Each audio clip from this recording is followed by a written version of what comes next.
Hello,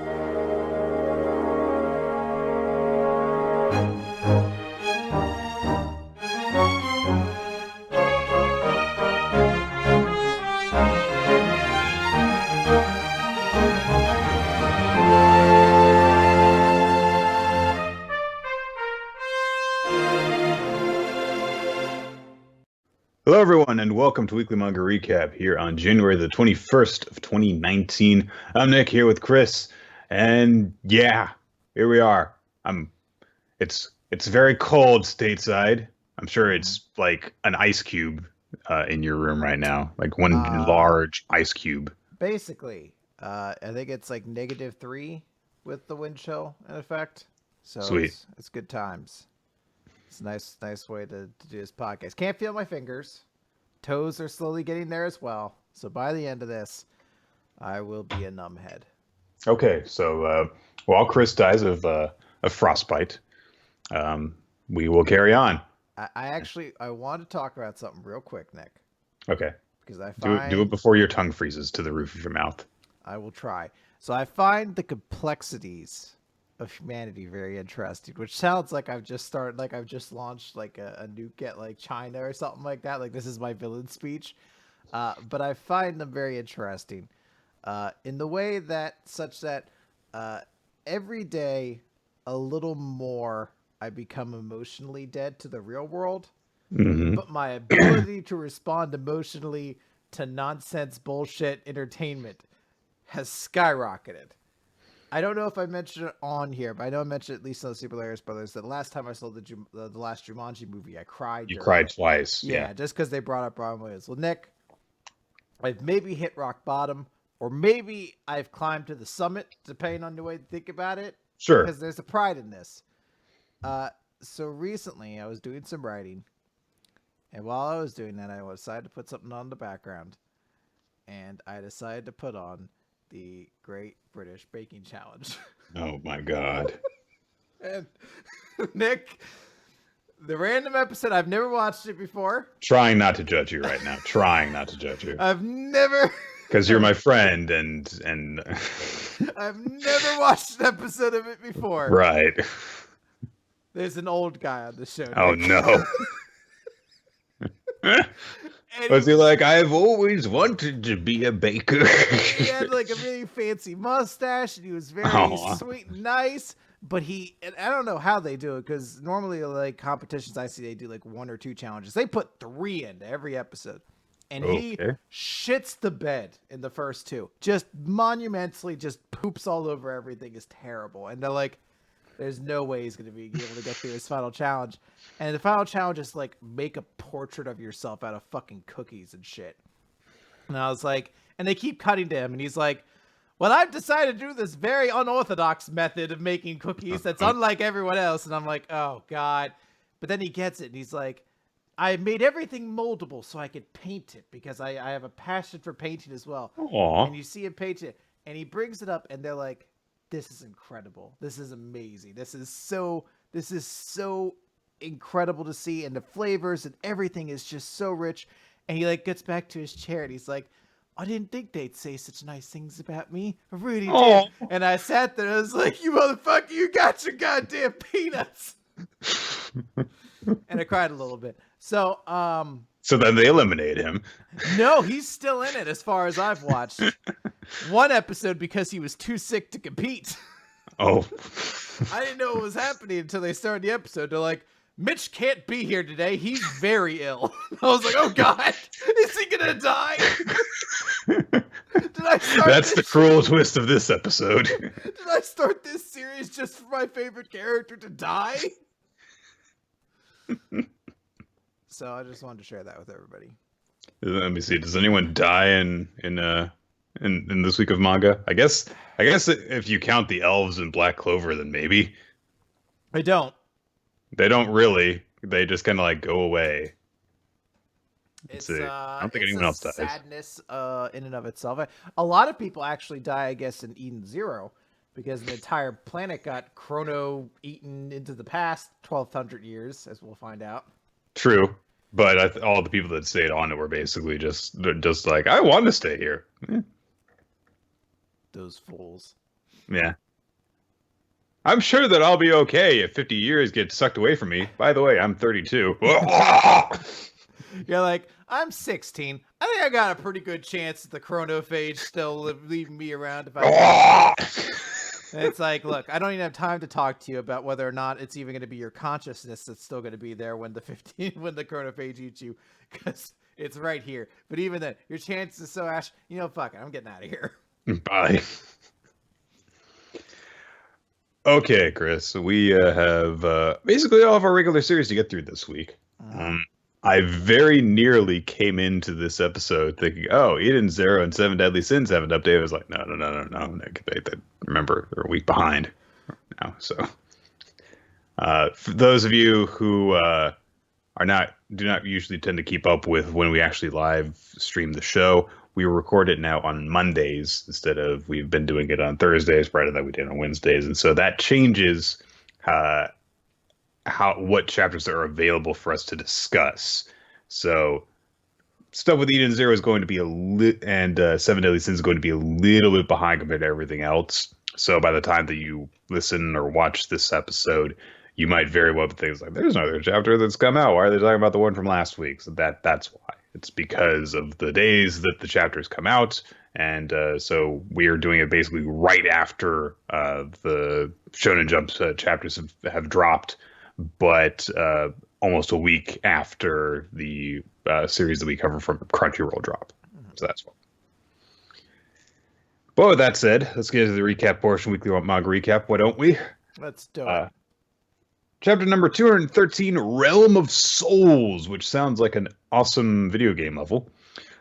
So Deku, at the end of the last chapter, had encountered one of the vestiges of One for All. This guy with a leather jacket and goggles, and he was shouting. When he's not shouting, he looks a lot more cool and badass, I will say. And we don't ever learn his name in this, do we? No, just one of the people that's inside of him. He says what his quirk is, though, because some of the people who had One for All did not just have no quirk. They had their own quirks in addition to being gifted it. And in this guy's case, he has Black Whip, which was actually the thing that was manifesting when Deku had the black tendrils explode out of his arm. Guy explains that like the power inside of you is growing, and so just now when you were focused on capturing someone, my quirk manifested because my quirk is perfect for that.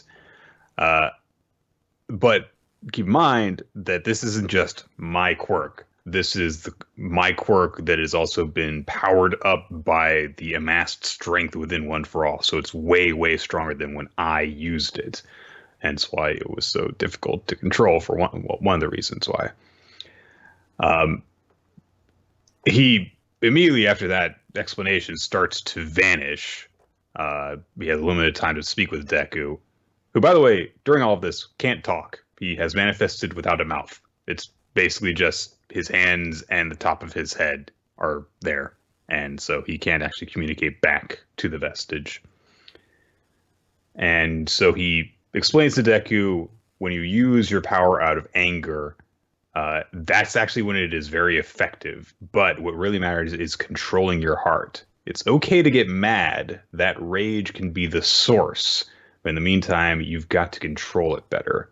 One for All has grown crazy strong thanks to the 8 of us who came before you. So be ready, kiddo, because you're about to get all 6 of our quirks. Control your heart and make good use of us. Good luck. We'll be right behind you.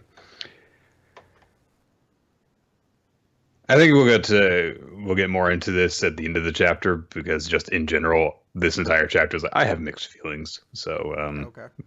I think we'll just get into that whole thing in a bit. Deku wakes up in the real world. Uraraka is slapping him back to consciousness. And they're still floating in midair as a result of her powers. Deku tries to warn her to get away, but actually they're fine. The power's no longer exploding out of him. he feels guilty, of course, because he can see that she is hurt. But before they can have a lot of time to catch up, Monoma comes flying in on a uh, Lug nut. yeah, let's call it that, lug nut, um, like it's a surfboard, uh, and starts to attack them. He tries to, I think he misses them, but he tries to touch one of them, presumably to get their quirk. Uraraka tries to respond by using her martial arts, but more debris come flying in and send everyone scattering. Basically, everyone in the team fight converges on one location, and Ashido and Mineta start attacking, fighting with the three less important members of Class 1B's group. Shinso tries to use his capture scarf, but Deku manages to get himself back in the game, grabs hold of it so that it doesn't work, and they start fighting again. And All Might is clearly still very worried about what's going on, but Aizawa just says, "Let's see how this plays out." And yeah, that the team fight is going to continue. Mm-hmm. So, I have mixed thoughts about this entire chapter. Okay. So start with a positive, go to a negative, negative again, positive, negative, negative, negative, positive, and then finish it off with a neutral opinion. This chapter is black and white. That's a neutral opinion. It's not very correct. So I'm not sure how I feel about Deku, you get all the powers now. Especially this late into the series. Now you're going to get powers that are just very, very different from the stuff that he's been working with now. I suppose that part of it is going to depend on execution. And, part of superheroes comics is that, they can change. But I don't know. I'm going to have to really just see how this plays out going forward. But I don't know. I've got a kind of feeling of unease as a result of this. It depends, I think, on two factors. One is what powers he's actually getting. Because I think it's fine if it's like, oh, this thing kind of does this like small, almost like kind of cantrip ability. It just kind of gives more flexibility to my moveset. But like if one of their powers is like you shoot lightning, then I'm like, well, that's fucking stupid. Like that's what one of your teammates does. That kind of breaks off that. But the other thing that kind of has me a bit curious is like, is this ever been something they hinted that All Might did? Because he have also inherited these things, or are they just saying he never inherited them? He never got into a situation that required them, or something like that. Like, well, it might very well be that Deku is the first person that this has happened for. It's possible. Maybe this is Deku's quirk. I don't know. It's one of those things that feels like, I don't know if it was an editorial thing to be like, Deku's power set's kind of boring after a while. Like there's only so much we could do with like really powerful body in a small frame kind of thing. So, it is going to depend on the execution of this. I think that it's really just one of those things where it's like, I guess it's really just a matter of like, I get this sense of unease because the status quo is being disrupted in this particular way. But if there is one thing that My Hero Academia does very well, it changes things up and just kind of is not afraid to keep things moving forward by sacrificing things that are there already. Having All Might lose his powers, for example. So I'm not too like, oh, this is gonna suck or anything like that. It's just like, okay, we'll see how this goes. And I think thus far, My Hero Academia has not let me down in that regard. So we'll see. The other thing that I have mixed thoughts about is the team fight continuing. This seems like it's a bit of a weird decision on Aizawa's part. Is like, that kid just had weird black tendrils explode out of his arm, and he freaked out, and everyone nearly died. But everything's fine now. Let's let it go.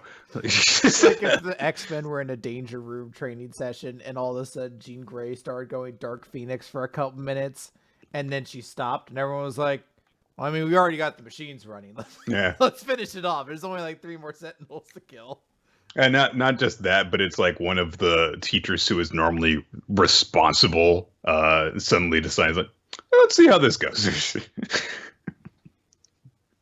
Professor X just like, I don't know, she doesn't have fire exploding out of her body now. Probably won't happen again. I think we're safe. We should trust her. Yeah. What's the worst that could happen? I'd have to see where that goes. I kind of was excited by this. A lot of people have been making like the Flame of Recca comparisons. I think there's a lot of series that have done this before. It feels sort of similar to what Oh yeah, sure. Inheriting a bunch of different powers instead of just inheriting one. Sure. Law of Uweki, I feel like did this too at some point, where it's like your powers turn trash into trees, and then it's like, hold on, you also have 8 dragons inside of you, or some shit like that, or like 8 stars of powers, treasures you could activate, or some nonsense. So I think it really all depends on the pacing of these powers, what they ultimately do, and how much significance is put into unlocking them. Like, I don't want this to be like Flame of Recca, where he's like, guys, I learned how to make a shield. Like, cool. That was super convenient in the one fight. You were like, if I don't have a shield, I lose. Anyway, I'm sure this will have lots of utility outside of just that one purpose. Yeah. I mean, like the Black Tendril, for example. Okay, you know, if you get it, just has that power, whatever, that just makes him basically like a sort of Spider-Man. Mm-hmm. So okay, but yeah, like you said, if he just suddenly is like, I can shoot fire from my mouth, it's like, I don't know about that. I have explosion powers now, and Bakugo's like, fucking for real? This is bullshit. Fuck you. Yeah, well, wait and see. Yep. I'll wait and see. All right. Let's move on to Food Wars, Shokugeki no Soma. It is chapter 295, Soma Yukihira's freakish talent. Last time he was going to reveal that the firecrackers on his dish were going to do a thing, and this time they do a thing. They split open, and they drop a thing onto the other thing. Holy shit. Wow. It's a transforming dish that Soma made. Soma is fucking reinventing himself every week, isn't he? He did the thing that made the thing, changed the thing after the thing had already been tasted, and then the new thing is even tastier. That's... I like that all these culinary experts are fucking mind-boggling. Every time it happens, they're like, well, this is okay. I see you have these giant ornamental orbs on top of your dish, but I'm sure those play no part into it. Opens? You've got this box sitting on top of the steak that says, do not open until you have tasted the steak once already. I'm sure it's not going to affect my judgment of this. Oh my god, steak sauce!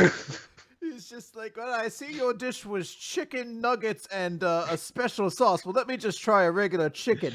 That's pretty good. That's not bad. Maybe I should try some of this sauce, though. Oh! Never inconceivable. Who would have thought of dipping chicken nuggets in sauce? Never in my 60 years as a professional chef have I seen someone dip something in something else. I don't know what fast food is. Oh, nothing. Yeah, so it's really good. The female judge, clothes gone. It's good. Sarge is like, nothing he did was all that amazing, so why has the finished dish reached a freakish level? What kind of freakish talent are you hiding? And so was like, I don't really have a freakish talent. Well, if I had one, I guess it would be family restaurateur's bag of tricks. And Joichiro explains, from the time he was a little kid up until the spring, he started at Totsuki. I put him on the spot daily with all kinds of crazy requests, 365 days a year. There was a definite point to it. You see, as a family restaurant, we can't afford to let our customers get bored. We aren't like gourmet restaurants or luxury resorts, which are special by default. We're firmly part of the ordinary. So even if someone comes every day, 7 days a week, we can't afford to bore them. It requires a high level of versatility and adaptability to put out a constant stream of interesting and amusing dishes. I made sure to pound those qualities into Soma, but good. They aren't freakish, but they should put him on an even footing with the noir, don't you think? It's too bad for them, but we're an elite family restaurant. Okay. Yeah, I like it.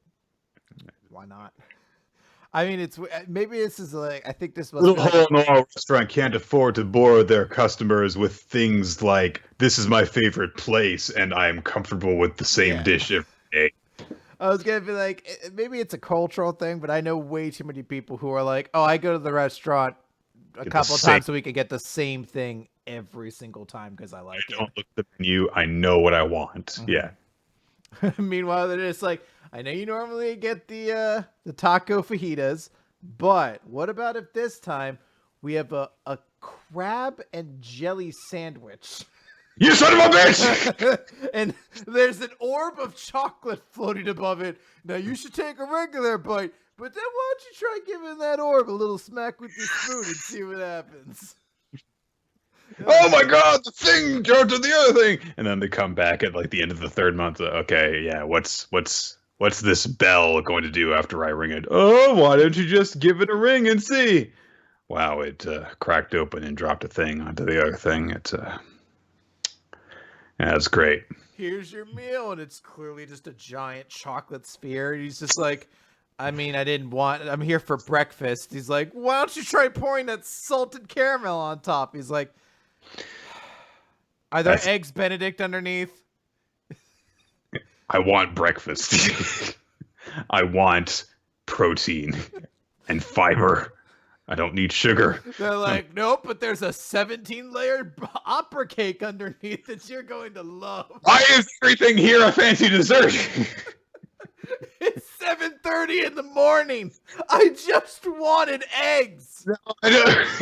Now I know that having chocolate for breakfast sounds crazy, but it's actually part of this complete breakfast.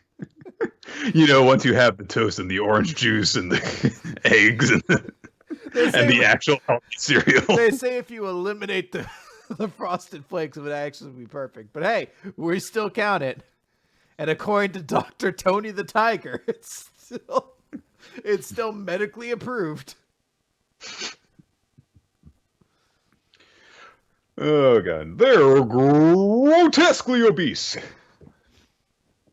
So Sarge is like, the dish, no, it is good. I can't stop it. My tongue, my body, my heart.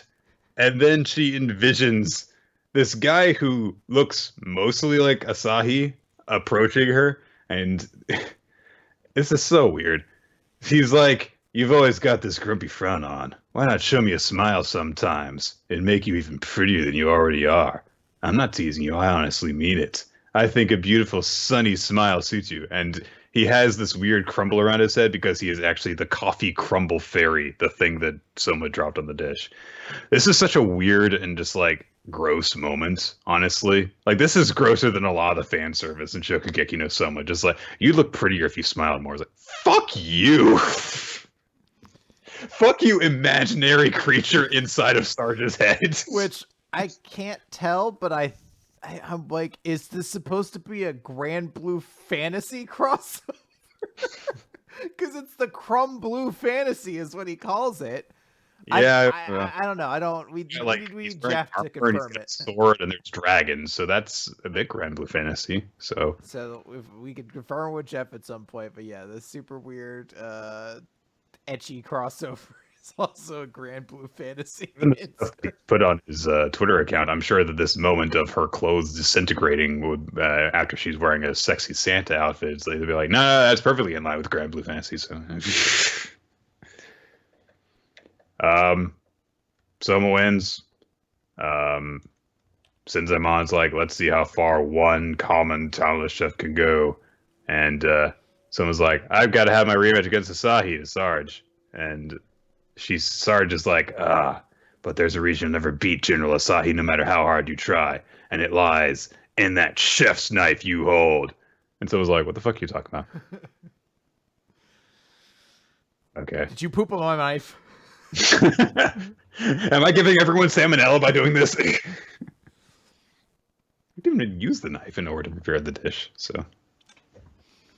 So yeah, the big thing I guess is at the end is saying the next match is going to be Tsukasa versus Asahi, which Good call there, I think. Yeah, there's nothing really to say about this. It's kind of like average. Like there's nothing spectacular to this. Like Soma wins in the first round of a matchup against the opponent we've kind of only known a little bit, and he wins by using a transforming dish. Like we've seen this a lot. And the only thing I guess that's really significant of this is the first time a member of Noir has been beaten. And I guess it would have been a little bit better if maybe we had some more time to have like Noir chefs feel like they were racking up wins. I guess they've been always passing to this point, but like even Sarge, we kind of only really just met at the last gate. Like when she showed up, it was like, I'm an amazing chef, apparently. Like if for somehow all the Polaris dorm chefs got invited to the Blue or something like that, and we saw a bunch of the less important ones, like Yukino and Ryoko, get defeated by them. Or even just like say that, just I don't know, just something to give me like, we just kind of only met Sarge. So yeah. There's not like a mystique to defeating Noir yet. Like it's not like they've established Noir is unbeatable. The clown juggles his bowls that have all the ingredients in them. Like we haven't even actually seen who are supposed to be the actual really good members of Noir yet. Like yeah. So these guys had to go through the gates. Yeah. So yeah, this is such like it meets basically the bare minimum requirements, honestly, for Shokugeki no Soma kind of match. Is like, okay, yeah, and it took a month to unfold, so it was like, all right, let's get going. But hey, maybe we'll see Asahi get to look like a horrible monster soon. So very possible. All right, let's talk Eden Zero, chapter 27, The Great Ghost Escape, with a cover page where Sister's like, check out my ass, which is weird because I'm not wearing an outfit that flatters my ass, but I don't know what else that pose is meant to be. So it's very difficult to actually determine what part of it is her ass and what part of it is just like the skirt, the cloak, the habit. It's like, okay, do you just have like a couple of pillows under there? All right. So the chronophage is heading toward Gilst, and everyone's panicking and trying to escape. As demonstrated by the sound effect of wah, wah, wah, wah. Yeah. While Luigi and Wario are also playing a tennis match against each other while this is happening. And there's a moment where Pino is like, because they're waiting for Shiki, and Pino's like kind of quiet, and she's like, you know what? I'm glad we were able to rescue Miss Copa. Ending Nick, what I think was the number one C plot you were waiting for a conclusion with, which is, does Pino value human life? Which you may have forgotten was started in this arc. That's a good point. Had no real dramatic build to it, and has been neatly wrapped up in a bow and concluded here.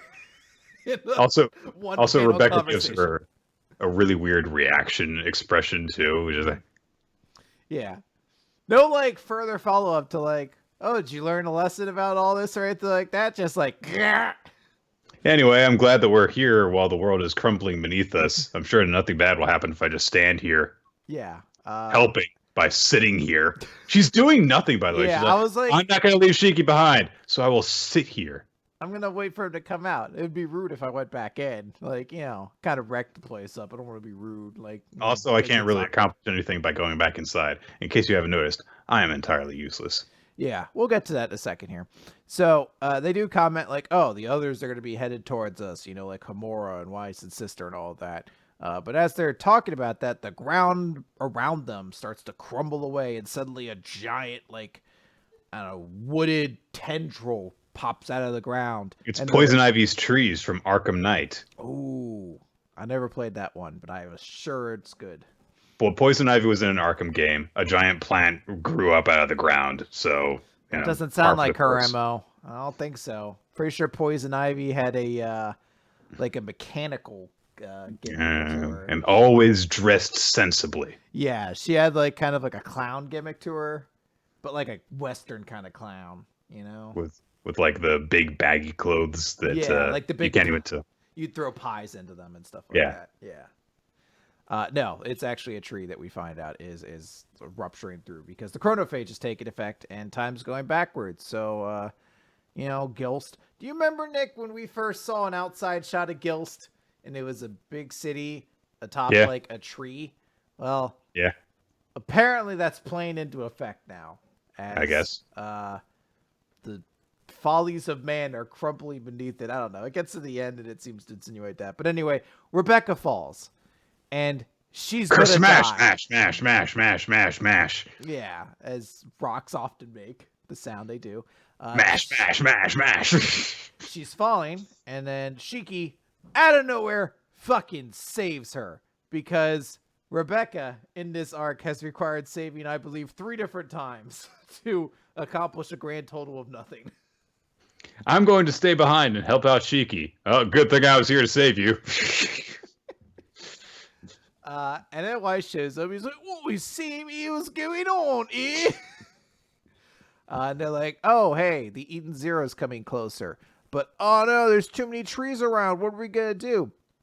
So Weiss and Homura activate their ether gears, and they start breaking shit around. And Sister even notices, she's like, "Oh, that sword," when Homura's using her sword attack and everything like that. So they're like, "Oh, cool. We got like a little bit of an opening, but like they can't reach us." Shiki's like, "Don't worry, we'll be the ones doing the landing." He grabs everybody and he launches them into fucking air with his gravity power. And he's like, "Yeah, let's do it." And they all get aboard the Eden Zero and leave. And we get a little narrator who's like, "This day would come to be known as the day of Gilst's cleaning. Ironically, a planet brimming with money and greed returned to a time of prosperity because it fell to disaster. Many lives were lost, and but who cares about them? Years of time were consumed." And I'm like, maybe it was just because we only got one outside shot of Gilst, but I never got the sense that Gilst was like destroying the planet. Like I thought it was just a city built in a tree. Yeah, I got the sense that it was like, okay, I mean, there's, some corruption here, but it really did not feel as though the planet were like, polluted heavily. If there have been more shots of like, the trees everything is built on are like completely dead, and the cities are built on their husks, then that would be one thing. But this is just like, okay, yeah, there's no humanity on the planet anymore. It's just a bunch of plants, and look at the bunnies. Yeah, I mean, I think they also used like that line of like Gilst is a hive of scum and villainy at one point. So okay, who cares though? That has nothing to do with the planet itself. You can have a hive of scum and villainy on a planet that's not dying, and there was nothing to establish that it was dying. So it is always that weird thing though, like anything where it's like you're a space traveling thing when you're like, well, our planet's one thing. Our entire planet is one thing. We're all criminals and evil masterminds and illegal sex trading people. Like that's the only thing this planet is, apparently. I will say, I mean, this chapter was just like, all right, whatever. But the little sequence of them clearing out the trees and then flying to Eden Zero, I actually think that's pretty cool. And I actually really like the 2-page spread of them flying through the air. It's a nice action shot. So overall, this chapter's like, all right, it was okay. Because there was nothing in it that was horribly grotesque. And it was over with very quickly. So. I mean, unless Rebecca's still useless, though. I was going to say, unless the thing you were holding on to was Rebecca gained a moment to shine. Rebecca was, yeah. I mean, like, come on. Why is she even anything? Like, it is a really weird thing that like she keeps on getting put. It's like, and now Rebecca's gonna do something. Oh, she almost died and got saved by Shiki. Over and over again. Oh man. How long did it take for Sakura to cut her hair, Chris? It takes a while. So it can still happen. There's still time. She can turn it around. It's weird. I don't remember even Lucy needing to be saved this much at the start of No! tale. Let's move on to Hell Warden Higuma, Chapter 4, Life Force, Part 2. So, Higuma is confronting the crow, raven, demon guy thing, who has been sucking the life force out of old people. Higuma tries to catch him by surprise by just having two giant fucking hands clap around him, but nope. He manages to dodge out of the way. So he is fast and agile. The guy summons like a gun on his forearm, which shoots energy blast, and he introduced himself as Congo Shu, Diamond Raven. And we get a flashback as he attacks Higuma. With Higuma and the one guy whose name escapes me, he still doesn't have a face, so I don't care. They explained that life force is a person's lifespan, and Ayaha's like, that you basically just said that life is life. What the fuck is that? It's like, okay. So think of it like this: the flame of a candle is a person's life. The wax and the wick, that's the amount of time the amount of time that it burns. So that's a person's lifespan. The life force is the candle itself. See, so the more wax and wick that you have, the longer you get to live. Now the thing is, fugitive spirits don't have any life force, so they can only steal it from other people. So of course, obviously, if someone's life force is stolen, then they live for less time. Their lifespan is shortened. And so Ayaha says, like, okay, well, that's what she asked about. The guy says, like, fugitive spirits, however, don't really care that people's lifespans are getting stolen. They don't actually act out of malice. They act out of desperation. So if they were to stop stealing life force, then they would just end up going back to the underworld. That's what drives them, is just that they don't want to go there. It actually leads them... It's supposed to make this guy, I think, seem more dangerous, but honestly it makes him seem slightly more sympathetic, I feel like. So he's not doing it to be a douchebag. He's like, well, I'm doing this because I have to survive. And he actually explains the reason why he steals from old people, which is just like, oh, I steal stuff from old people who don't have much time left instead of stealing a whole bunch from people who've got a lot of life. So, that's just my way of looking at things. Yeah, I can actually kind of consider it there, buddy. I mean, he does say it in a really jerky way, which is just like, I doubt that the elderly will even miss what I take. And Higuma, of course, remembers the little girl that he promised he would get her grandmother back. And it's like, okay. And, of course, like, life is precious no matter no matter how little or how much of it you have left. So, obviously, that's a very, I guess, like, it's a very thoughtless way of looking at it. It's overly pragmatic, and also he's just being a douchebag. So, the guy calls Ayaha for them to go into action, and she's like, "What are we doing?" And he says, "Like, well, see, we're gonna get these Sudama out of these people, so they're no longer possessed. Because Higuma's fight's gonna be a lot more complicated if he's got to worry about all these bystanders." So he just summoned this giant spear and starts poking the Sudamas out of people. And you do that too. And she's like, "I can't do that." And he says, "Yes, you can. Look, you've got the sigil, so that marks you as a Bunreisha." And she summons a Bunreisha cloak. It's like, oh. Okay. Fair enough then. And for basically the entire rest of the chapter, Ayaha is, just has this look of complete shock on her face, even as she actually kicks into action and starts poking spirits out of people for one reason or another. Part of it is just like, I can't believe I'm doing this. Part of it is just like, I can feel their bones shattering when I stab them with the spear. Like, it's just the Sudama. Don't worry about it. Just swing it like a baseball bat. You played baseball before, right? And she's like, no! Well, watch him then. And at that moment, because Diamond Crow guy is distracted by them, taking out his prey, Higuma summons this giant mace and smashes it into the guy, and that's where the chapter ends. So, I mean, this is all right chapter. I'm not very high on it, I will admit. I think because it feels like it goes by very quickly. And I think a large part of that is that we get this explanation that is just kind of like necessary lore explanation that's not very interesting. It's like, well, they do it in order to survive. Okay, cool. Fair enough. That takes up, like 4 pages. So, and then the rest of it is an action chapter, so it doesn't feel very meaty. But this is an early fight. I still enjoy the artwork and the action in it. But I want more out of this. And honestly, like out of the 3 jumpstarts this sequence, the one that is in the long run impressed me more is Lation! Chainsaw Man! No, we're not. No Chainsaw Man. Okay. All right, just Lation then. Meanwhile, in Chainsaw Man, Denji got tricked by the girl whose boobs he wanted to touch. Turns out that she was going to sacrifice him to this bat guy thing that's going to eat him. Aww. Yeah.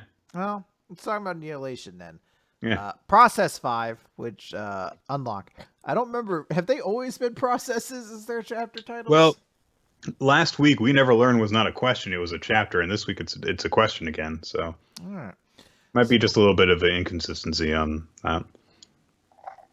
So in this chapter, Neo has given to the G box, which is basically his mobile malware uploading platform. And he's like, you two need to get in there and basically find out who the lemming is. It's really kind of only possible to be 2 people. Oh God, why can't I remember her name? Yuko, that's it. Yuko picks a lock to get in, and I love that she's just like, I know how to pick locks. And he's just like, why? And she's like, my dad's a locksmith. And he's like, you're really dumb, but it's in the family trade. So if you learn this, you can still have a life. And I was like, that is a great justification for this. Also, look at how huge her head was as a kid. And like she's like a fucking the snot dribble. she's like, I can make doors open. Can I dance on the side? Yes, you can dance. Go ahead. He's like, you're probably going to need to get business, because I assume you won't know how to run any aspect of the business that doesn't involve opening doors. You could be Yuko, the dancing locksmith. Good idea.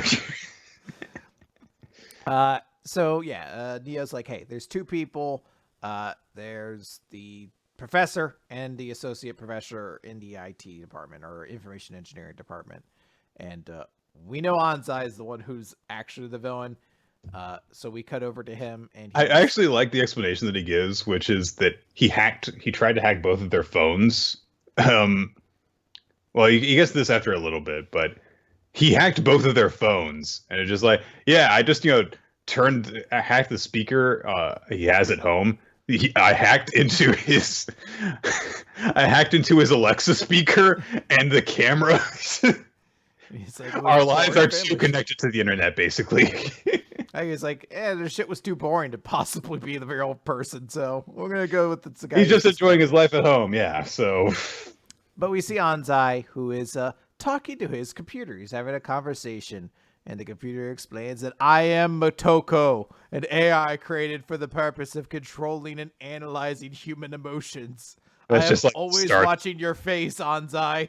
I can read your emotions more accurately than with other targets. And you're like, is that how it starts every time? Anzai's just really bad at programming small talk. Yeah. It's like that Simpsons joke, like, thank you, Smithers, for turning me on. He's like, you should probably ignore that. So Anzai explains that he's like, yeah, hacker tried to get in. I don't know if they were after the lemming game or something else, but they fell for my trap. And he laughs about how enjoyable it is to make people do what he wants. I'm so evil. And as we basically find out, everything that he does in the lemming game is an effort to continue to improve the AI Motoko, who is there to analyze and control human emotions. So all this information is then uploaded into Motoko, and that's basically the fate that's left for Yuko's friend. He's like, yeah, I'll get her too, and that's what we'll do. So that's their goal, and she's like, well, we can't let this happen, so gotta find him, split up, and search the school grounds. So we follow Yuko, who goes into the engineering lab of Anzai's, I guess, office, And she's like, huh, wonder what's going on. And then she This sees place is filthy, by the way. a giant fucking computer. I don't know how it wouldn't be the first thing you notice. She's like, huh, there are cables in the corner. That seems strange. And it's like, oh, look at this fucking wall-to-wall computer system in front of me. It's actually like from the 60s, so she has to like press a button and then lights on it flash for 30 seconds, and then finally it prints out the thing. It just says help. It can't even like finish the word. There's a bunch of fucking like film reels on it that are spinning. You're like, I don't know how this even functions. And then the Nazi scientist's face pops out of a computer monitor, and he's like, we did 9/11. I'm like, I don't know if that's 100% the way this should go. So Yuko sets the G box up because she's like, well, that's the big computer, so let's hack it. But then Anzai shows up, and he's wearing Crocs. This fucking animal. This guy, he's going to trip and fall with the way that he is dressed, with the lab coat slung over his shoulders, with the Crocs. Like, this guy is not built for speed, is what I'm saying. Yeah. And she's like, oh no, she hides, so she won't be seen. But she's like, oh no, I left the G box there. Or the G drive there. She's like, what's gonna happen? So we cut over to Daigo? Yeah. Yeah, Daigo, who's like at Anzai's car, and he's like, oh hey, Anzai's car's still here. And Yuko's like, I'm fucked. He's like, oh, he must have gone back in for his keys. And she looks over and sees that his car keys are literally right next to the G box. She's like he placed them on the desk in a way that nobody places car keys on a desk, in like the exact center, perpendicular to the edge. She's like, fuck. But then she sees that Anzai grabs something and heads out. She's like, oh no. And then she gets a video. She basically gets one sent to her by I think it's by Neo actually sends it. It shows a video of a woman killing herself. And that's what they explain. Like, that's what Makoto's trying to do. So, not every day. That's what Anzai's trying to do. He needs to teach Motoko about human emotions. The players are food to train her. And there's a weird visual of Motoko eating human bodies, but her face is all like, it's a face on a computer monitor. And also it's like a Picasso drawing. It's, cubism with like the nose all distorted and stuff. And so it's just going, I don't have human being. And specifically they note like, oh, well, since he needs to film his people being killed so he can upload that data, he's going to go to film Saki killing herself. So he may have his keys, but they're like, shit, what are we going to do? Because he turned his phone off. How are we going to track him? And they're like, aha. So it's basically a long explanation that Daigo put his phone in Anzai's car. Then using Anzai's car keys to interact with the G box to then interact with Daigo's phone to then get an idea as to where the car is. So they basically just slipped them through there. Basically what they did was, because the car keys were sitting next to Yuko's G-Box, Neo actually said this earlier in the chapter, they have a function that allows them to translate radio waves into a digital sequence and then back. So he basically downloaded the radio wave sequence that allows the car keys to unlock the car, then sent that to Daigo, who was thus able to unlock Anzai's car and put his phone inside. Yep. So it's actually really clever, I think. And it's one of those things like, all right, yeah, you see, the entire team working together to accomplish something. And also, there's a very surprising moment where, as Anzai is reaching for the desk, things really slow down. You get a lot of quick panel cuts. There's this really big sense of dread building up. It feels like it's out of a horror series instead for a brief moment. And I really, really like this chapter. So It's some good fun. All right. oh, Let's talk about We Never Learn then. Question yes. 95. He has a flash of enlightenment and sprints forth to X.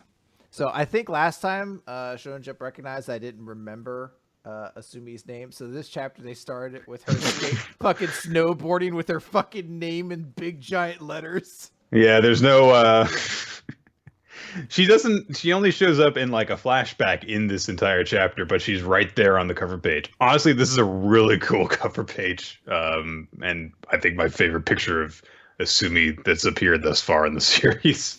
It's some good stuff. So we start with Yuega and his friend Kobayashi, I believe, Yeah. who are getting ready. They're just going to be doing. I don't know if it's supposed to be a 5K, just running. They're running. There's no way they would have high schoolers run a 5K. It's not that far. I don't know. But yeah, it's the whole thing. So I think Kobayashi's just like, well, Takamoto's probably got this in the bag.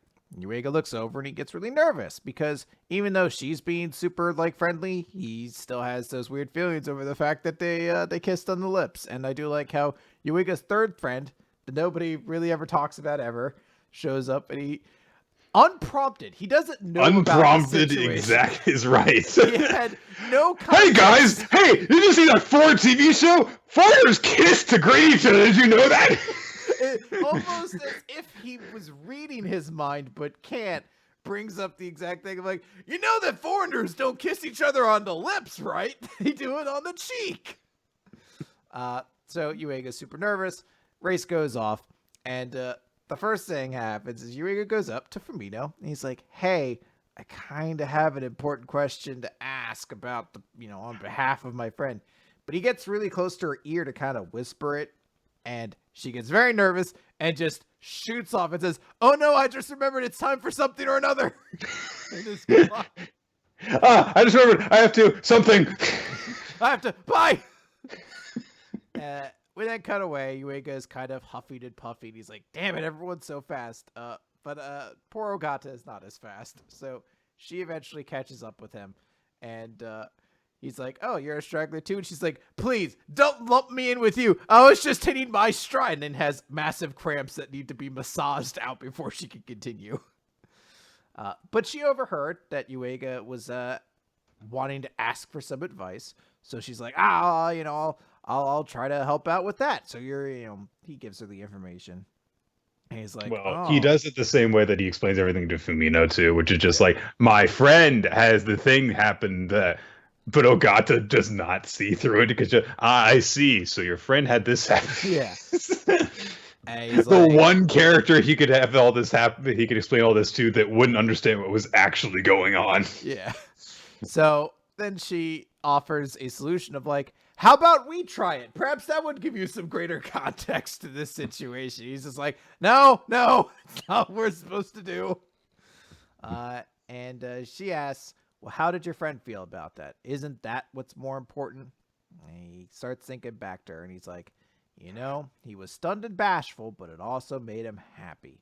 Oh! But it then continues on to a very elaborate explanation to a lot of things of Yuega, where he starts talking about how it kind of sparked in him everything, how he's been...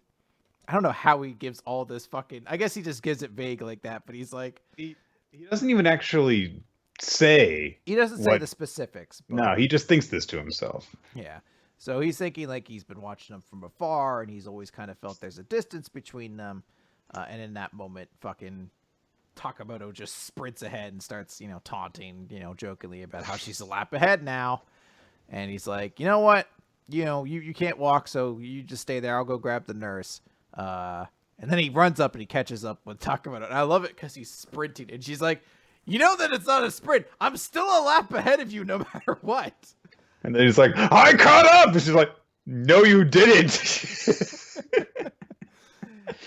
And he explains, he says, just like Ogata said, at the very least, something blossomed inside of me when it happened. And he thinks back to all the girls who were in his life, who he's had these moments with, and the different ways that their passion has inspired him and motivated him.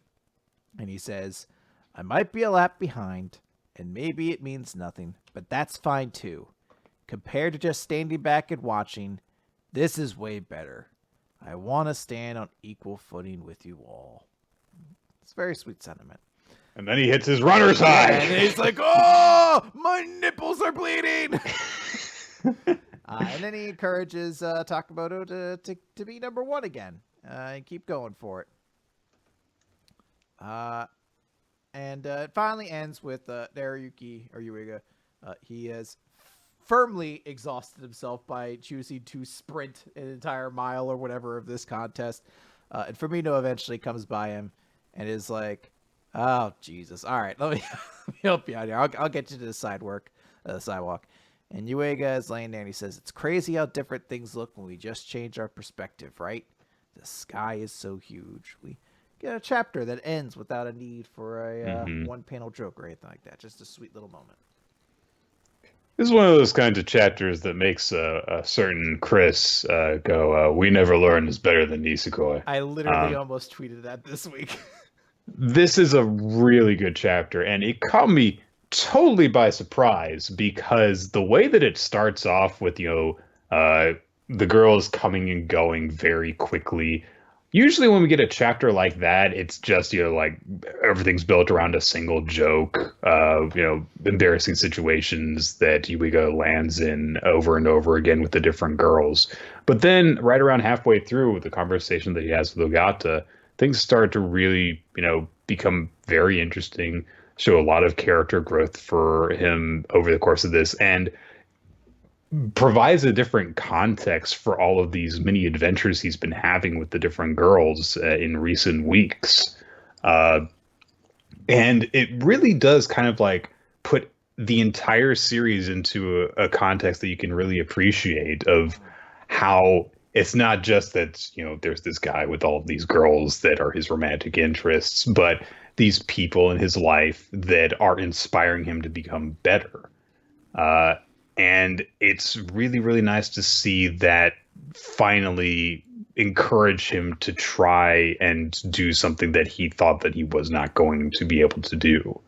We don't even know what that is yet, but to see him actually have that motivation is really nice. And I do love the very obvious but very nice metaphor of like, Uruka's a lap ahead of me. She's so far ahead of me, but just a little bit. I want to catch up with her and eventually stand on the same grounds as her. And that's really nice. Yeah, no, I like it quite a lot. I will note, because we did skip over it, there is one very fetishy scene of Ogata getting a foot massage that was like, well, this was almost more gross than the fucking around the worst thing. We are like, literally a page before the chapter starts to get really good, it hits its low point. I'm like, oh no, is it just going to be a bunch of different things of like Yuiga like doing weird fetishy stuff while the girls are in gym gear? He's like, oh no, looks like you pulled your glutes. Well, the only way to get those straight is with a spanking contest. And since I already have my spanking ruler out, all the girls should just come on by for it. The only thing that we can do is have you do jumping jacks. Jumping jacks and squats and yoga stretches and all that stuff. Right. But they got what they need. Nah, good chapter. Yeah. Okay, we're going to move on then to Dr. Stone. Z = 90, New World Map. So the balloon finally lands in Ishigami Village, and the three guys get off of it. So Ryusei is like, I await a bevy of beauties to serve me. And this older woman in the village is like, oh, he's calling us beauties. What a charming young man. It's like, aw. It's nice when people take the worst parts of people in the best way, I think. They have actually prepared a giant feast for them to celebrate Senku's return to the village. A whole lot of fish. Fish salad, grilled fish, fish soup, fish miscellaneous, fish desserts. All grilled, too. So Chrome's like, oh, it's so good. And Ryusui's like, so how long are we going to be in this village eating nothing but fish? And Senku's like, it could be like a couple of years before we find oil. And Ryusui's like, we must find better food. So they once again start flying through the sky in the balloon. Kohaku is hanging for the basket this time. Looks like they left Chrome behind.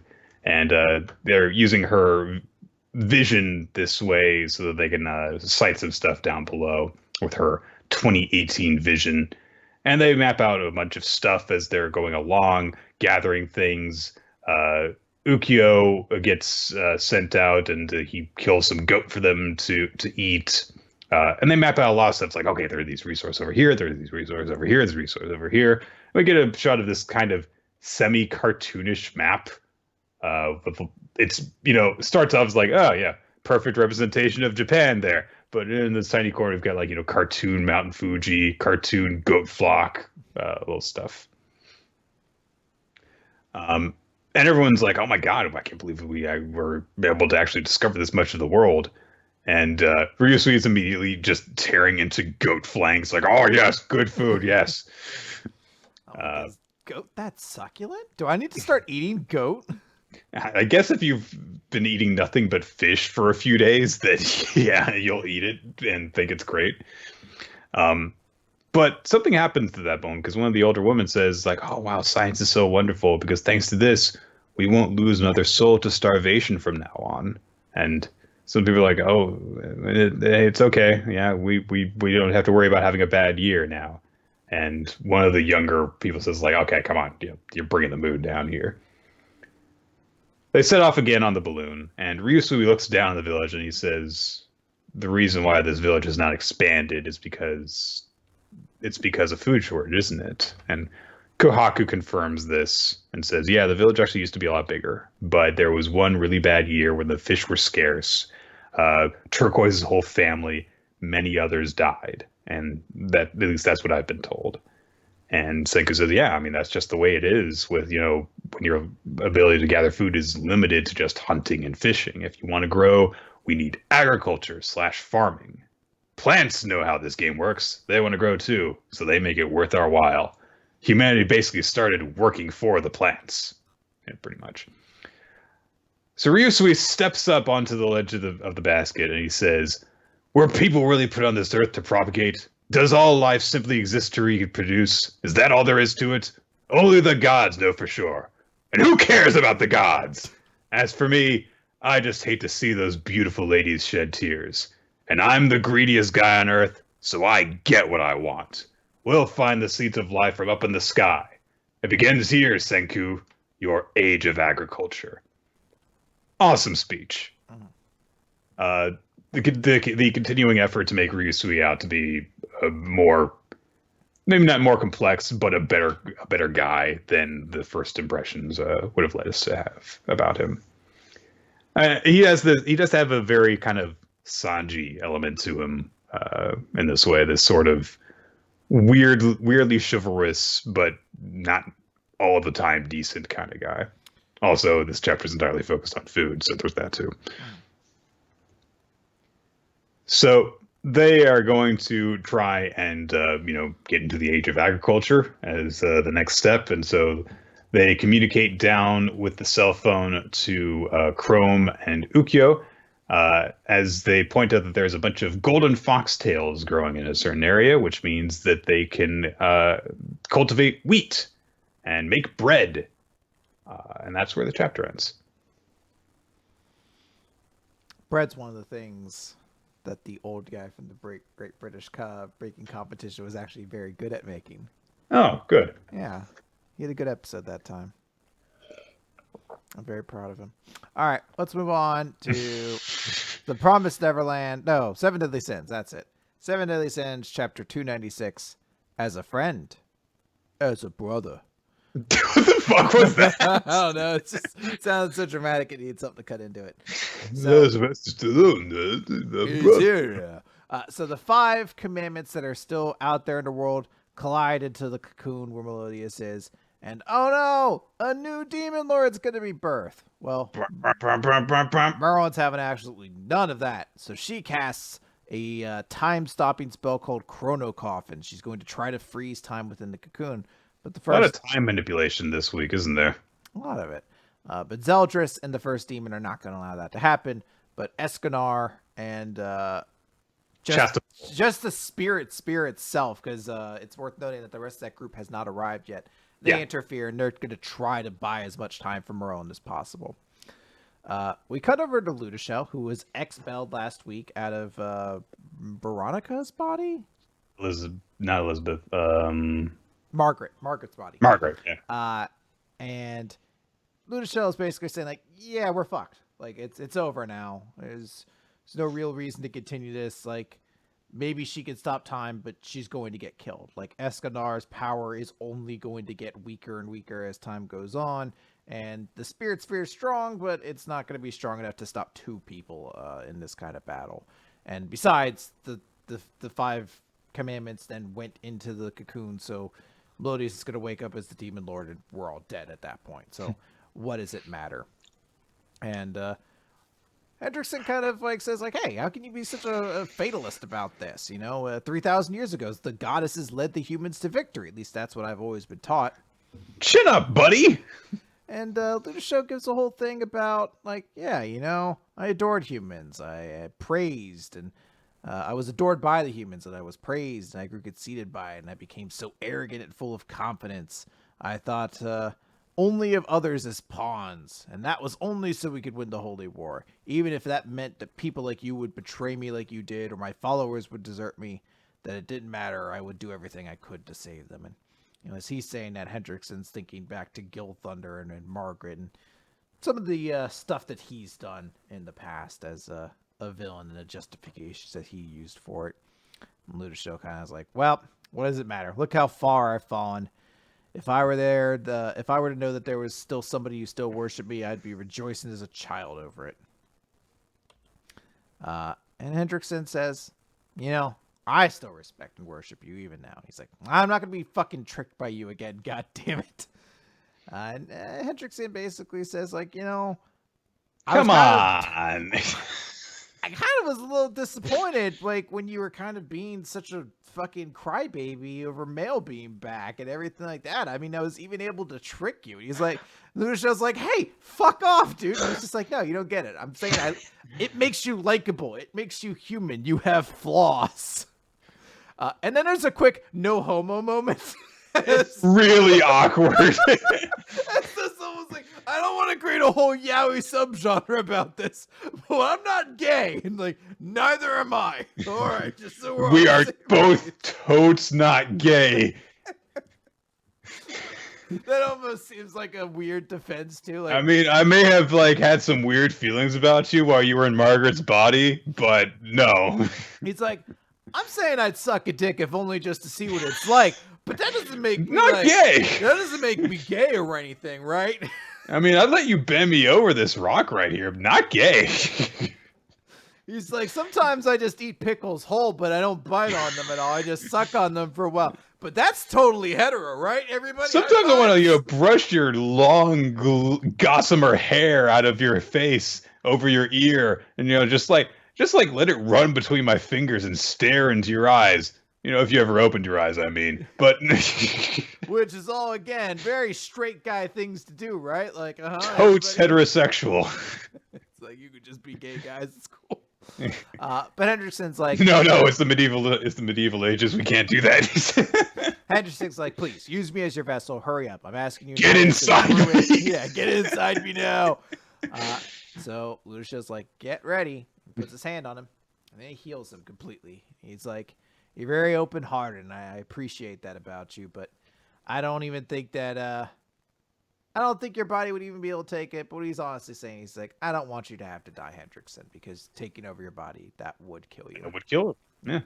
So we cut back to the fight, and Esconar, God love him, he's trying everything he can, but he's only going to get weaker, and this is the strongest opponent they face. First demon hits him with a move called Death Drive, and just fucking sends him skyrocketing into the horizon. Yeah. all of his power starts vanishing from Well, him. his axe cracks. Yeah. So I think that the sun contained inside is like, well, that's gone. Bye. Yeah, so all of his power starts being sapped away. Merlin is about to be killed when Ludashel shows up and is like, hey, so I don't have a vessel, so I don't know how long I can stay in this form, but I'm going to try to do what I can to protect you. And we cut back to Esconar, and he was very sad. He's kind of begging, pleading, because he's like, this is the one moment, I wanted to protect someone. I don't care if I have to die. I don't care if I have to sacrifice my sun power. Just please, anybody, save the captain and Merlin. Save them. And we hear a flap of wings, and a voice says, Esconar, I can't believe I'm being reunited with you in this way. And we see it's male who has grabbed him from the air, and he says, it must be thanks to the guidance of the sun. Well, he actually says it must thanks to the guidance of the sun, which is very distracting a very distracting, inappropriate time to have a typo there. But it must be thanks, mayhaps, to the sun's guidance, Nuncle. I like that moment a lot, though. Like, it was sort of this thing of like, how did Esconar get one of the fucking Seraph's power? That's crazy. Let's see what happens there. But it's such a cool moment for him to get like grabbed out of the air, and you're like, oh shit, like rescue isn't far off. Like, oh, there's still a chance for this all to happen. It's just a lot of crazy stuff happening. It's nice to have this moment there between the two of them. I'm sure we're getting even more, but it's a cool. It's like the right choice for somebody to come in and save Esconar. Yeah. It's like, cool. I agree. There's some cool stuff in this chapter, and I do like that we're continuing to get more of the minor character interactions and such going on in the background, but playing an important role in this fight. All right, let's move on to the Promised Neverland. It is chapter 119, Encounter, which starts us off with this big 2-page color spread, really pretty, of the 3 main kids when they were 12 together on a roof with a bunch of goodies reading a book together. So, very sweet. Picking up where we left off last time, Emma has been reunited with Norman, who we had confirmed was actually William Minerva, or had assumed the name of William Minerva, I should say. So Emma at this one, she's of course still shocked to see him. She asks if it's really him, and he nods. And her tears just start streaming out of her face. She drops the pen and just rushes towards him and thinks to herself, how many times have I dreamt of this, a world where he's alive? I felt regret so many times, been discouraged so many times, but I worked hard. I didn't give up. I did my best to get here. And she brushes into him and they embrace each other. And I do have this very strong sense that before this series is over, there's going to be some sort of conflict between Emma's group and Norman. But it is nice in this moment just to see them just, get back together and be happy to see each other. And it's absolutely the right choice to just have this be just one big image of them so that they're back together and they're hugging. And of course, they're ecstatic to see each other. And Emma is still kind of not quite convinced that it's really him. She's like, you were shipped out, and he's like, no, I was sent to a different farm. I was kept there. He puts his hand to the side of her head and realizes, and Emma says, he's like, ew, yeah, gross. I left my left ear at the house, but I was able to escape, and I brought Ray too. And it's one of the things that I kind of can't help but think with the way that they're interacting, because we learned right before Norman shipped out that he was in love with Emma. And so the way that he's kind of looking at her and interacting with her is just one of those things where you just kind of see that they're looking at each other in 2 different ways, which I appreciate. When, there's that same general emotion between them, but just a little bit different because they feel slightly differently about each other. That she isn't really even realizing. Yeah. And hence why he cups her head and is like, oh my God, your ear's missing. We immediately jump forward to Emma bringing the rest of her adopted family to see Norman. Another big 2-page spread of everyone just reacting to Norman being there. And I love the different reactions that you get between the different people. So the people who joined the group more recently don't really know who he is.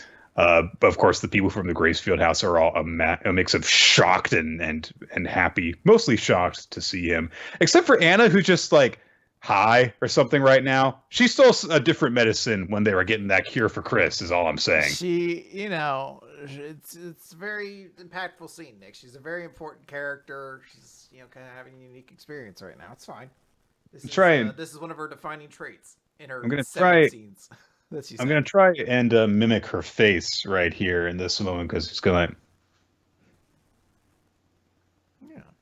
And just she's very happy. Not all now. The important character of Anna, all the way in the back of the shot.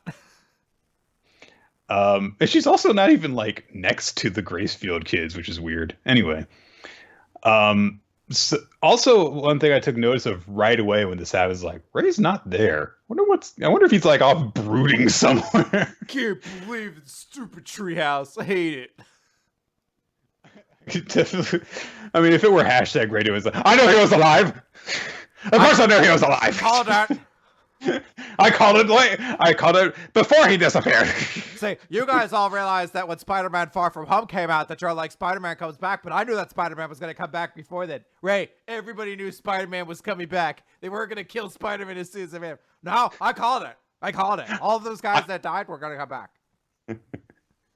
The very moment that he was going to be in Infinity War, I was like, it's going to look like he's dead, but he's not. He's going to come back. He's like, shut up, Ray. Yeah, remember when I said everything? I was like, I also predicted that Red Skull would be in the movie. No, you fucking didn't. You didn't predict Red Skull was going to be in the movie. I thought about it. There was a long blog post I read. I didn't post it. It was too cool, but, I predicted everything. And I was like, Captain Marvel's going to be really good, and there's going to be a poster of a cat that everyone's going to really like. I've called everything. And she's going to wear a suit that's green instead of red and blue. And everyone's going to be like, that's stupid. That's not the colors of her suit. But I know that her actual suit's going to be one later in the movie. And that old lady she's beating up, it's actually a Skrull. Everyone knows that, Ray. Everyone knows that one. You're not smart for figuring that part out. Anyway. What does Ray actually do? So... Norman reacts to Emma's adopted family, and also, of course, everyone from the Gracefield house is like, "Are you really alive? Is it really you?" And all the younger kids are rushing in to greet him. I do like that. There's the moment where some of the people from Goldie Party are like, "Yeah, we're really happy for you guys that you get to be together again. This is great." And then Ray comes up. And Norman looks at him, and Ray slaps him across the face. It's like, why the five-fucker side of the face? What? Slap! Totally original joke. I came up with that. How dare you try to be a more important character than me? Fuck you. I'm the most important character in this series. Me. And Norman's like, man, we're talking before you even get to say hello. But you saw something cool, right? And of course, Ray did that because Norman tricked him in order to get him to not kill himself.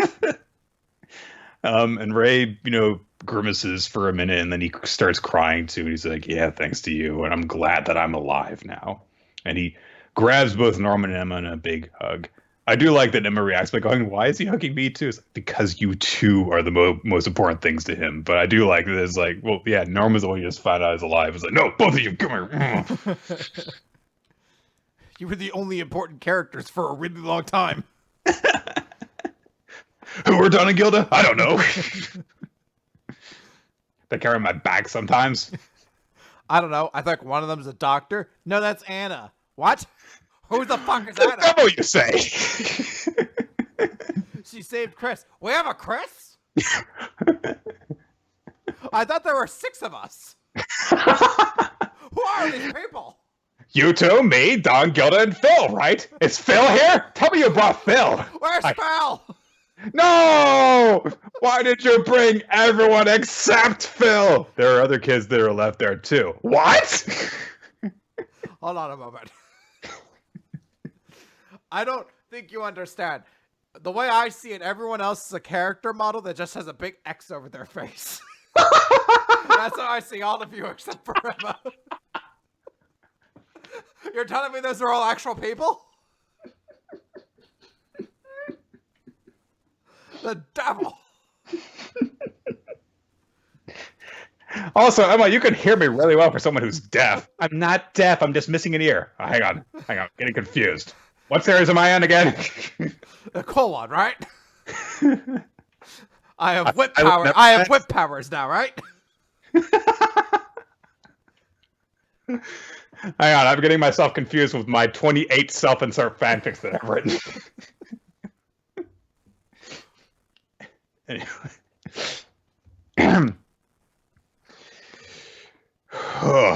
Okay.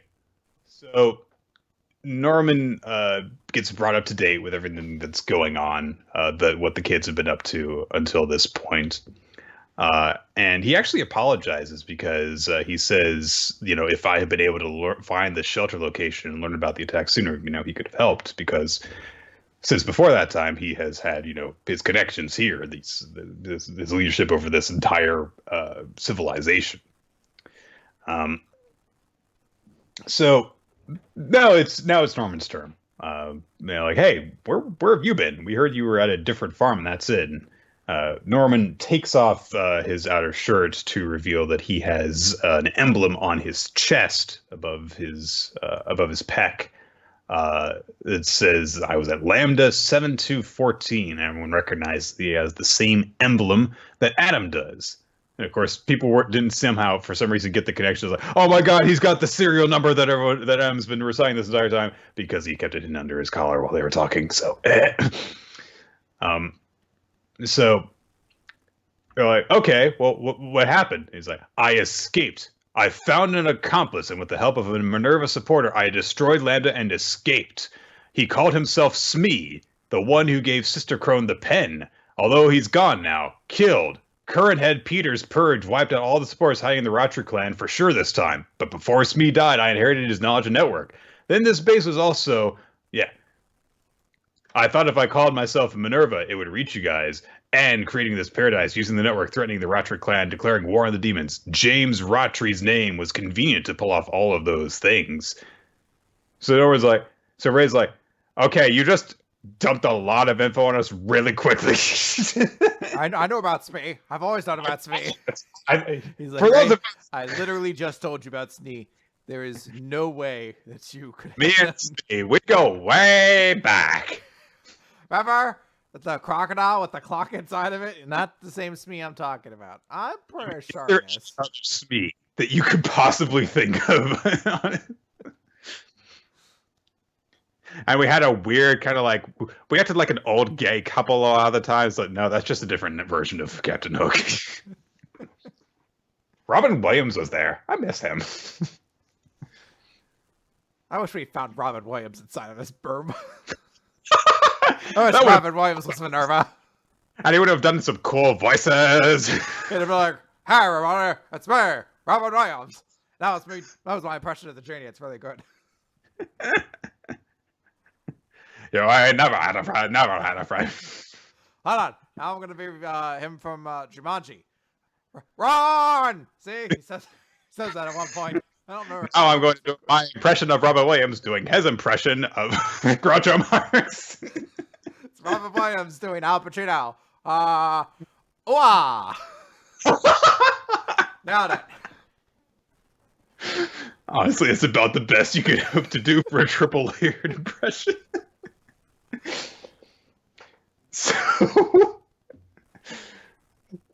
Ray asks Norman what the hell he's actually planning at this point.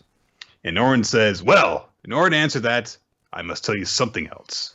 Do you guys know why the demons eat humans? Why they have to eat us? What exactly the demons are?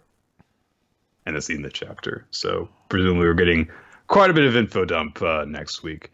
I get the very, very, very strong suspicion that Norman is deliberately omitting details from his escape so that they can be revealed later in a more dramatic way. No, that can't be the case. So, I mean, like, seriously, ever since like we kind of like just saw him, and I was like, well, that's clearly Norman. I've gotten the impression like something's going on with this kid, and I don't know if I like it. And I think that we're meant to have that sense of unease about him. It's a form of foreshadowing. So, but in true Promised Neverland fashion, a big reveal happens, and it's like, by the way, I have a lot more to reveal now than just the stuff that you've been wanting to hear. So, but it was nice to have this chapter, even if, say, it goes south, or even if it's going to now be like moved on from in order to just like get a bunch of information dumped on us. I'm glad that for the most part, this chapter was dedicated to everyone's just happy to see Norman alive again. So, I I I wish this chapter had the impact for me that it's meant to have, but I really think that a large part of my ability to enjoy this series died when those five like random kids died and Emma just never really called attention to them because it was sort of like such a big thing. Like when you think back to the start of the series, like the draws were like, oh, the mystery that's going on, and then the motivation of Emma as this lead character is just like, I refuse to let anyone else die. Like I refuse to leave my family behind or anything like that. And how often she constantly kind of like mm-hmm. made life more difficult for herself by refusing to do that. How much harder it became to Yeah, escape and how much not willing to effort accept had to become. sacrifices. Yeah, And a lot like if everything was the same and all those kids were still alive, this would be a great moment where Emma was never expecting any kind of reward for all that effort. But here she does get a reward of like, oh, like the one person who I thought I had lost, I yeah, actually get back. And it would have been a really great moment, but it's sort of lost by the fact that along the way there's just been like six kids who have died and it's just like, I don't know, whatever. Like yeah. I'm really sad for them. And it's just like, I don't know, it loses this idea of like a family finally getting to be reunited when that illusion was kind of shattered finally. Yeah, just one of those kind of things is like, and what was accomplished by having those kids be killed? Also, you knew that they were a serious threat, and the Adams, ruthless killers. Like, well, yeah, but if It wasn't a challenge to Emma's philosophy. It yeah, didn't serve to like create an opposing argument. Like you could argue Lucas and Hugo saying, "Hey, we're going to do this mission fully knowing it's probably a suicide mission for us," would be like a challenge to it. And there was some dramatic input put on that, but it's like that's undercut by the fact that two kids died before that even happened, hmm and we still have never learned their names to my knowledge. yeah, the kid who died at Goldie Pond, Hugo and Lucas dying, and all that. And then you could still do everything else the same. Adam shows up and is going to kill other people precious to Emma. He is already responsible for two people who are very close to her, their deaths. And she has to choose between killing or dying, and she still can't make the choice to kill. You could have all that play out the exact same way. And nothing would have been lost because you raised the stakes by having some nameless kids die and then let's just move on from that. Yeah, and to the people who are maybe misunderstanding, I'm not talking even about the kids from Goldie Pond. Like that did serve a purpose. Like Oh, it was to absolutely. show Luvis. It was to go against her philosophy. I'm And referring it specifically challenged to it. yeah. Well, and it challenged it. He did it in order in order to anger her and rile her up, and to try and get her to challenge him. And she still tried to find a way to resolve things between them peacefully. She was tested, and she continued to believe in her own philosophy after that. But it was literally just like, Adam's group, not Adam's group, Andrew. Andrew's group shows up. I think I called him Adam prior. Sorry. Andrew's group shows up, kills some nameless guys, and their corpses just drop down in front of the kids. And it's like, okay. Oh, he killed some people. What were their names? Yeah. Oh man, I love those guys, right? It's like, what are you talking about? They all had X's in front of their faces. They were dead to begin with. They were never alive. That's how Ray survives. All right. You want to jump into Black Clover then? Yes, let's do that. Black Clover, page Black Clover. 189. humans who can be trusted? There's not a question mark there, but I'm adding one. So we start with Gauche talking about how he's like, there's no such thing as a person you can trust. It's no matter how hard things get, people only look out to themselves. And in the end, they'll sell you out. They'll send your grandmother out to make a quick buck. And I'm the same way. They'll kick you, then they'll beat you, then they'll tell you it's fair. And then he sees the Black Bull headquarters. So we figure that's what happens there. Anyway, I forget I think we did learn his name, but I don't care. Elf Gauche gets hit by the fucking sword. And he falls down, and then Asta's stepping over him. And then we get a flashback to all the elves who were there when the racist humans who were kings were like stealing their magic power with a giant magic device of some sort. And they're basically bragging about. They're like, no, non-humans can have such strong magic. It is for us. We are gods. Ha ha ha ha. And Elf Gauche is like, even if I die, I'll never forget their faces. I hate them. I can't ever forgive them. It makes me sick. My malice is out of control. I'll kill them, those filthy humans. But then, like, he sees Asta in front of him, and he's like, no. Those guys, though, they weren't these guys. I'm sorry, everybody. And he's hugging his little elf sister, and she's like, nah, it's cool. I'll stay with my big brother forever. Because, I don't know, I guess they're insinuating, like, maybe you could just stay in Marie forever. Come on, guys. But no, she's like, I'll go. And Asta, I get the impression from this that Asta's sword doesn't just purge the elf curse. It also seems to remove some influence over the elves themselves. In a way of, like how a Quincy arrow, like, deletes souls, or just... No, I mean, like, now that he's been struck by the sword, all of a sudden Elf Gauche is just like, wait a minute, you guys aren't the particular humans that I hate. I don't know. And then he says, my malice is going to take over before too long, and I won't be myself anymore. Maybe, because I thought the way we were supposed to read it is that he saw how Asta has been kind of motivated by his friends. And in this specific moment here, he's apologizing. So he's like, oh, I see that you're not the bad guys and all this. But he's like, you kind of have me at my mercy. Kill me before I change my mind. Yeah, he's like, you kind of have me at the point here where I really don't have another choice. I kind of like got the shit kicked out of me, and I'm on the ground right now. I mean, what do you want me to do? If you let me get back up, act cool and like this is what I actually want. Maybe you'll tell stories about me. So yeah, Asta apologizes, and even Elf Gauche is like, "Wow, this sword's so cool." And he starts thinking like, I wonder why, Leash, you and Patry and Rhea, after you worked so hard for us. I'm going away now. And he says it's a convenient power that can make it as if nothing ever happened for free. Do you think that exists? Actions come with consequences. There's no getting around that. If you remember nothing else, keep that in mind, human. Basically saying it's like, there will be a side effect to your overpowered abilities. Hopefully. I mean, it comes right after he's thinking about like all the stuff the elves did. So I hope it's not just saying like there's a turnabout to using elf possession soul magic. I don't know. Well, he says that this is also true of the forbidden magic that was cast on us. So it's like he says that in addition to the thing that he warns Asta about, which is presumably you're using some really powerful demon sword abilities. That might fuck you up in a little bit or something. And Asta's like, well, it's just like when Naruto had the ability that destroys his very cells, and then he just, threw it. So I'll just do that. Sounds like a plan. Anyways, I'm never gonna forget you two, Elf Gauche and Elf Marie.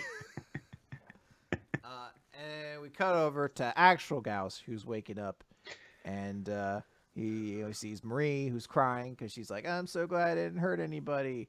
And he's really angry. He's like, what are you, fucking you people morons? Like, you almost died over me. Your hideout's been destroyed. I only think about myself and Marie, so if we're fine, then it's okay. And he's like, It's just what I'm like. I don't care about any of you guys. You should have just left me alone. And everyone's like, he's an idiot. Doesn't he get it? Everyone likes you. That's not the stuff you're supposed to be saying. Look at us. And he like, sheepishly looks. He's like, I guess thank you, okay? And then they hug, and then a bunch of fucking everyone shows up. And everyone who was in the dream dimension pops out of like bump. Including Zora and Noelle as well. They show up. They come flying in on a broom, and he's like, "You guys all suck." And then Noelle's just like, "Oops, I slept." Bump, and shoved them both off the broomstick. And there we go. We're going forward, I guess. Look at the Black Bulls all gathered together, except for Yami and Finral. The gang's all here. This reunion's been so long coming, Chris. Remember, Nick, when we were saying like, can't wait for the Black Bulls to get back together. When are Gordon and Zora gonna see each other again, Nick? I don't know if they've ever actually met before this point. But yeah, it's a long time coming. I don't know what they do. Like, it's interesting. This is a big elaborate arc, and I'm like, I think there are like 8 other Seraphs still left, or whatever the fucking people they were calling themselves. But I don't know who any of them are, because the only one I know is like Rhea and the revived Fauna and fucking what's his name? Peta. Is it Peta? Patry. Not Patry. Although he's also there. Who was Patry, Leash, Raya, Fauna. Who was the animal guy? He had like the fuck, I can't remember his name. Anyway, he's revived up there as well. So I guess those people are left to deal with? I don't know. This is one of those things where it's like you're really desperate to get to the big moment at point Z. So you're like, all right, big moment at point Z. It's like, okay, but did you do points A, then B, then C, then D, and all the way to Z? No, why not? Just big Z. So just because you stick the landing doesn't necessarily mean that the whole thing is satisfying. And that's what so many moments in Black Clover are like for me. We're just like, yeah, this moment in and of itself is fine, but it doesn't all flow together in the way that would make this a really good, memorable moment for me. Yeah. Because when you think about it, like, in terms of publication time, it's been quite a while since all of the Black Bulls were together. Like, for example, like you said, we've never seen Zora, even in the same area as some of the people in this group right now. But it doesn't seem like that was a thing that we were really waiting expectantly for. Like, you showed up as one of the Black Bulls, and it was like, all right, you're part of the Golden Knight, you're part of the Royal Knights now, and going out there. So okay, and then it's like, okay, well, Finral still hasn't been reunited with the group, and then all the rest of them hasn't been very long since they were separated from each other anyway. So, all right. I mean, there's just not that many like inner group relationships that exist per se right now. It's like Luck and Magma, and then everyone in Asta, essentially. And that's kind of the only ones that really hang out too much there. I think the thing that also kind of like is weird is like this chapter long sort of thing of like, people only look out for themselves. That's all I care about. I'm a lone wolf. And I was like, wasn't part of the lesson of that whole fight against like Roddy's and Sally that you had where you were defending the Black Bull base kind of showing like, oh, Gauche is like, he actually does give a fuck about his team. Like, it just feels like a weird, unnecessary reprint tread into that. Going over the exact same character evolution moment. Yeah. For like a thing that wasn't like, it didn't feel that significant that Gauche got taken over, I guess. Mm-hmm. I don't know. Because he didn't do very much when he was taken over. No one who's been possessed has really done very much before they've been taken down. Like, I mean, there have been some who have defeated some unimportant character and then been defeated by a more important one. But that's really it. Like, this, if you look at it in terms of like real time, it's been a few days since all the Black Bulls were together. And some of them have only been apart for like a couple hours. So it doesn't feel like this thing that's like, oh, one day we're gonna get back together, and now it's just like, yeah, we're all back together, we're coming after you, Captain Yami. Is like, okay, sure. The grand reunion that was it's also, 2 minutes in the making. So it probably also has more weight if you have a personal investment in this stuff. So I imagine for the people who do like Black Clover more than we do, maybe this is a pretty cool moment. All right. Let's finish things off with One Piece, chapter 930, Ibisu Town.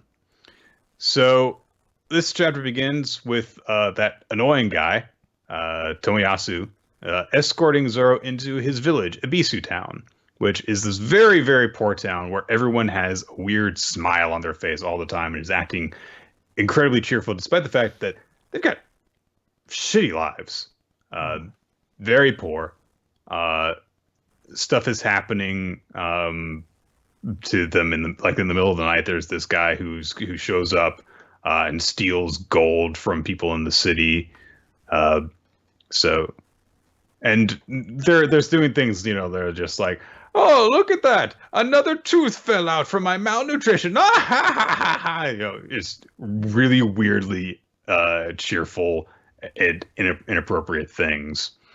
And so they greet Zoro by being like, here, young Ronin, have a cup of clean water. And he looks over at the well in the town, which is, crumbling. And he's like, no, it's I'll pass. And they're like, no, it's not poison. Here, drink some. It's clean. And it's like, okay. And he drinks it, and they basically impart on him that the reason why they act so cheerful is because, like, well, there's no point in being moody and sad. That won't make us richer. So we smile in order to bear this, essentially. And it's like, wow, it's very sad. Also, something about this town, besides the you should be creeped out by this, creeps me out. So I don't know exactly what it is, though. Just a sense of weirdness about it. I could see it.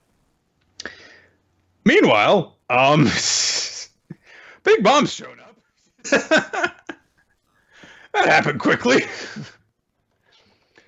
She's trying to make her way into Onigashima with a bunch of the characters that we know of and have seen in the prior arc are all there. They're trying to invade Kaido's country, and he's commanding his troops to not let them in. They start to make their way up a waterfall in order to infiltrate the kingdom, and Kaido's like, don't let them in,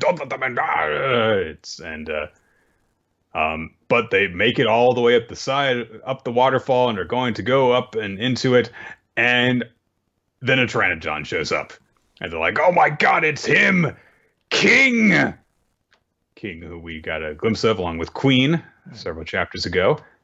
Shows up in a Pteranodon form, as his Devil Fruit ability is an ancient type dragon fruit Pteranodon model. He looks weird, but cool. I don't know. Dope. Yeah. I wish he would just be in this form all the time, honestly. This weird jacket-wearing Pteranodon.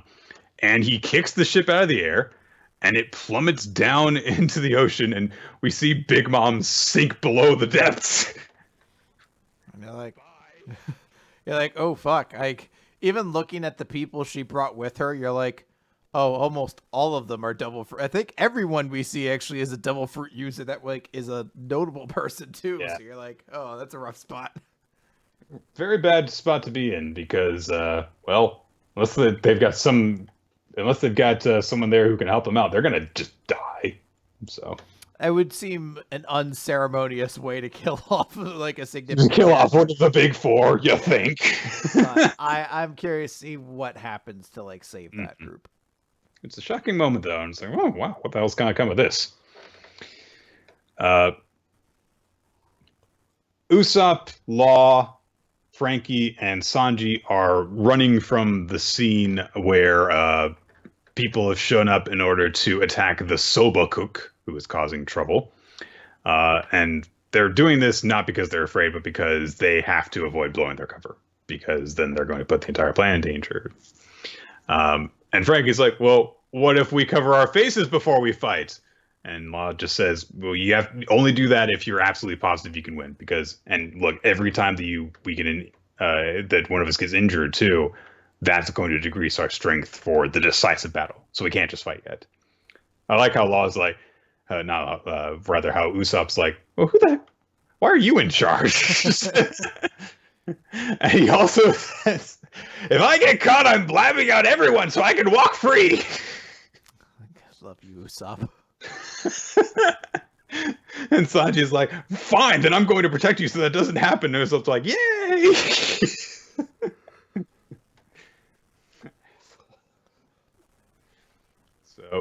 But more destruction starts being caused as Page One is causing trouble, wrecking someone else's soba shop, and he's demanding that people like, if you tell me about the other soba cooks, shout out for Sangoro as loud as you can, shout for the fool who attacked the Kyoshiro family. And of course, immediately people are like, Sangoro, you asshole, this is all your fault. And Page One just thinks like, well, if he's a coward, he's still not going to show his face. But Sanji starts running back to the scene as people demand that he take responsibility for the destruction he has brought to them. Sanji comes flying in and kicks a Spinosaurus in the face and drives Page One to the ground. And everyone's like, oh my god, it's him! It's that guy, Sangoro. Page One immediately gets on a communicator and reports that he has spotted the target. And Sanji's like, all right, well, I guess we're going to have to take care of you. Immediately, Law and Frankie and Usopp are like, what are you doing? We get out of here. Drake and Hawkins might show up. And Sanji says, well, luckily enough, this guy doesn't know me. They won't identify me and I won't get hurt. I can take care of an idiot like this in no time. Yeah, it's nice to increase our ranks, but we can also decrease theirs. You guys go ahead, as long as they don't find out who I am, right? And he starts hefting the, what is it called? The freaking suit, something suit, raid suit. Mm-hmm. Starts hefting the raid suit that his brothers gave him in his hand. Interesting. Yeah. Well, there we go. I guess we're going to get the Sanji Power Ranger next week. Yeah, I saw him the first time I saw him hefting this. I was like, I don't think he's gonna do that. Why would he just do that all of a sudden? I'd be like, I don't need this. But if you think about it, it's like, well, if he used it, that would certainly be one way that no one would be able to identify him because Sanji doesn't use that. So maybe that's what he's going with. We're going to go a week without One Piece next week, it seems. Yeah. So we're going to have to wait a little bit to see how this plays out. But, pretty exciting chapter overall. Just like, wow, okay, that happened. So. Yeah, a lot of little stuff going on. I guess it is Act 2 of this arc. So I guess we are moving towards that big stuff happening. Yeah, an interesting look at the town at Abisu as well. I do like All right.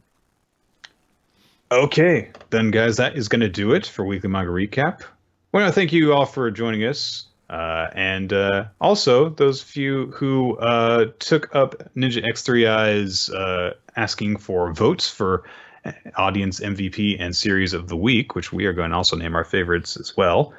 According to the audience, the best series of the week was The Seven Deadly Sins, and MVP was Ryusei from Dr. Stone. Understandable on both counts.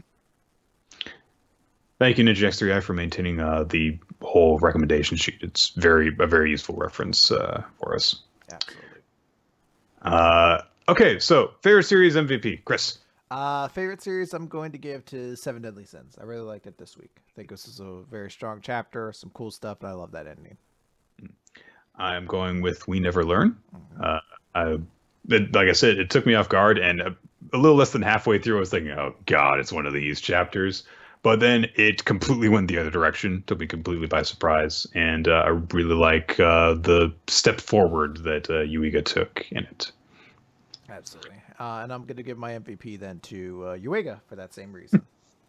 And my MVP is going to Ryusei. Like I said, I really love the speech that he gave, and I love the more noble look at his character that he got as a result of this.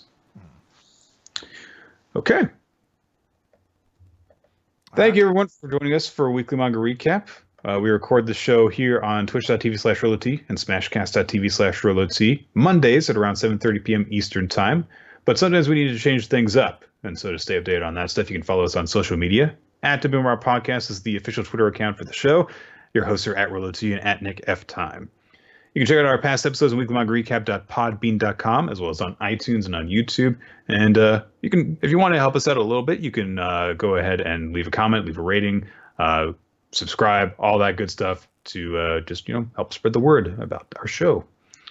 If you want to send us feedback or ask us questions, you can send that stuff via email to weeklymangarecap@yahoo.com. And of course, you can also recommend series for us to read for future episodes on our Discord channel.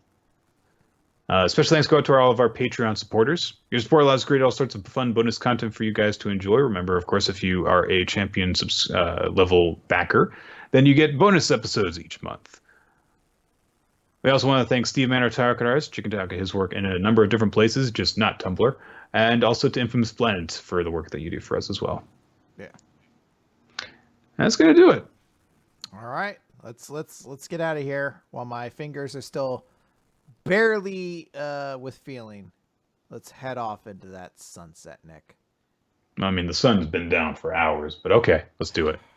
Cool.